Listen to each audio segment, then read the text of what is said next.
Hello viewers, we'll be going over Tesla, Ford, and Boeing. In this video, we'll be using the day-by-day probability model as our support and resistance gauges, and these models are based on past trends that are similar to the current trend but not identical. So do keep that in mind. So let's start off with Tesla.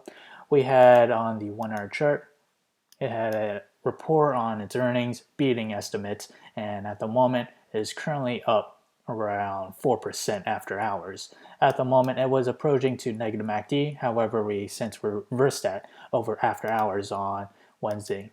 And as for the 4-hour chart, what we have here, we have a divergence. However, it reversed and since now converged. We approach near overbought RSI, and we still remain on the 18 and 9 moving averages. If we expand that further onto the daily chart, these upper and lower bands are based on the day-by-day probability models. So as we progress to the 5th day, or a week of trading, we have a 33% chance for Tesla to climb higher between 0 to 12%. And to the downside, we have a 67% chance for it to fall between 0 to negative 12%. So the upper and bottom bands are up 12% and down 12%. So that will be our support and resistance gauges. So up 12% is roughly where it made all-time highs of $175. And for support, it is coinciding with the 18-day moving average, this purple line, and previous resistance levels. And that is around a price of $1,384. And since we're above resistance, that will act as our immediate support. So now let's head to Ford. Today, Ford closed above 2.4% on the 1-hour chart. What we have here, it has now since reversed and climbed to positive MACD. And if we expand that further onto the 4-hour chart, we were approaching to negative MACD. However, we see a slight convergence in play, and we also see a convergence on the 9 onto the 18 moving average, the blue and purple lines, respectively. As for the daily chart, what we have here, the upper and lower bands are based on the day-by-day probability model.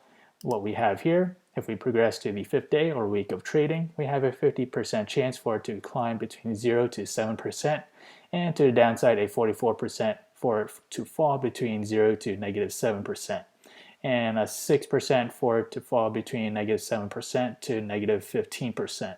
So let's head back to the charts. And to the resistance, the upper band, what we have here is the 200-day moving average, this green line, which will be acting as our immediate resistance, and that is around a price of $7.25. And on the other hand, to the downside, for support, we have the 18-day moving average and a gap up between July 14th and July 15th. Ideally, in order to be a healthy uptrend, we do want to fill in that gap, and that is around a price of $6.33. For Boeing, on Wednesday, it closed above 65 basis points on the 1-hour chart. We have seen a sideways action on the MACD, and as for the 4-hour chart, what we have here, we approach to nearing positive MACD, and we see the 9 moving average converge onto the 18 moving average. If we expand that further onto the daily chart, what we have here, or onto the daily chart, so at the moment, we are resting near the 50-day moving average, and these upper and lower bands are based on the day-by-day probability model. What we have here, on 5th day of trading, we have a 42% chance for it to climb between 0 to 6%, and to the downside, a 33% chance for it to fall between 0 to negative 6%, and for the extreme case, to the downside, a 25% chance for it to fall between negative 6% to negative 13%.